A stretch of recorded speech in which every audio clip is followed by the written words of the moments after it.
حضرت آدم علیہ السلام سب سے پہلے انسان ہیں جن کو اللہ میاں نے دنیا میں بھیجا، اور سب سے پہلے نبی آپ ہیں۔ آپ ہی کی اولاد ساری دنیا میں پھیلی۔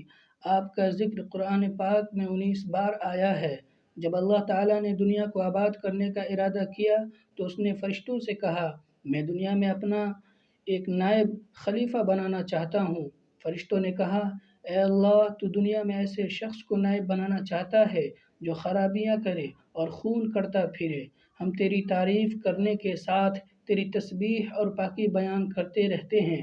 اللہ تعالیٰ نے فرمایا، میں وہ باتیں جانتا ہوں جو تم نہیں جانتے۔ اللہ تعالیٰ نے حضرت آدم علیہ السلام کو سب چیزوں کے نام سکھا دیے، پھر ان کو فرشتوں کے سامنے کیا اور فرمایا، اگر تم سچے ہو تو مجھے ان کے نام بتاؤ۔ انہوں نے کہا کہ تو پاک ہے، جتنا علم تو نے ہم کو بخشا ہے اس کے سوا ہم کو کچھ نہیں معلوم۔ پھر اللہ تعالیٰ نے فرشتوں کو حکم دیا کہ تم آدم علیہ السلام کو سجدہ کرو، تو وہ سب سجدے میں گر پڑے، مگر شیطان نے سجدہ نہیں کیا۔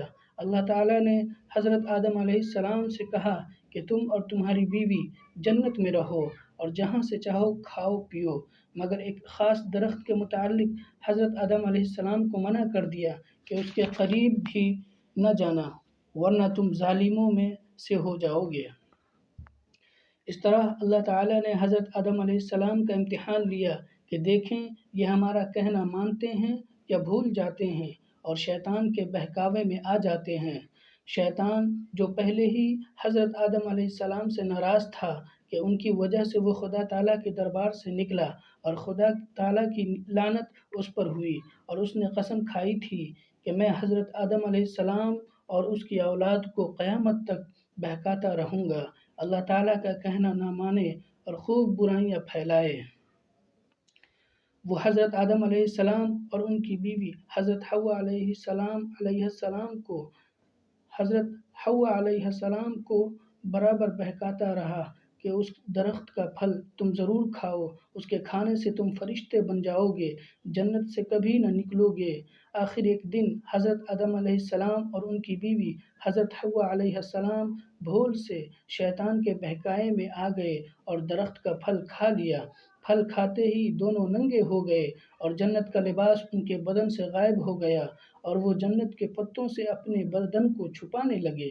اللہ تعالیٰ نے حضرت آدم علیہ السلام سے کہا کہ ہم نے کہہ دیا تھا اللہ تعالیٰ نے حضرت آدم علیہ السلام سے کہا کہ ہم نے کہہ دیا تھا کہ اس درخت کے پاس بھی نہ جانا اور شیطان کے کہنے میں نہ آنا، وہ تمہارا دشمن ہے، تم اس کے کہنے میں آ گئے۔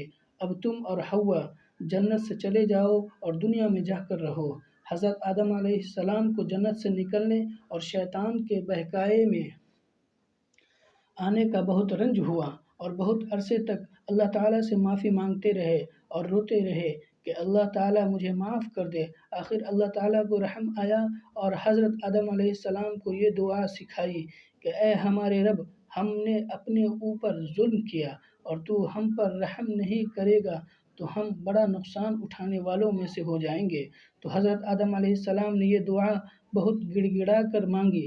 اللہ تعالیٰ تو بہت رحم کرنے والے ہیں۔ جب کوئی بندہ گناہ کر لیتا ہے اور سچے دل سے توبہ کر لیتا ہے کہ اے اللہ، یہ گناہ تو مجھ سے غلطی سے ہو گیا، آئندہ ایسا نہ کروں گا، تو وہ معاف کر دیتے ہیں۔ چنانچہ حضرت آدم علیہ السلام کو بھی اللہ تعالیٰ نے معاف کر دیا اور پھر کہا کہ تم اور تمہاری اولاد دنیا میں رہو، اور یہ بات یاد رکھو کہ جب میری طرف سے کوئی نبی میری ہدایت لے کر تمہارے پاس آئے تو تم اس کا کہنا ماننا۔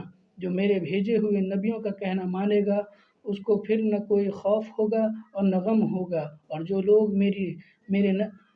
لوگ میرے نبیوں کی بات کو نہیں مانیں گے اور ہماری آیتوں کو جھٹلائیں گے وہ دوزخ میں جائیں گے اور ہمیشہ اسی میں رہیں گے۔ اس کے بعد حضرت آدم علیہ السلام اور حضرت حوا علیہ السلام دنیا میں رہنے سہنے لگے، خوب جی لگا کر اللہ کی عبادت کرتے۔ ان کی بہت اولاد ہوئیں اور دنیا میں سب جگہ آباد ہوتی رہی۔ حضرت آدم علیہ السلام اپنی اولاد کو یہی بات بتاتے رہے کہ تم کبھی شیطان کے بہکائے میں نہ آنا، وہ ہمارا دشمن ہے اور ہم کو اور ہم کو بری باتیں کرنے کے لیے بہکاتا رہتا ہے۔ ہمیشہ اللہ کی عبادت کرنا، سچ بولنا، کسی پر ظلم نہ کرنا، ایک دوسرے کی نیک کاموں میں مدد کرتے رہنا۔ آخرکار حضرت آدم علیہ السلام 900 سال زندہ رہ کر وفات پا گئے۔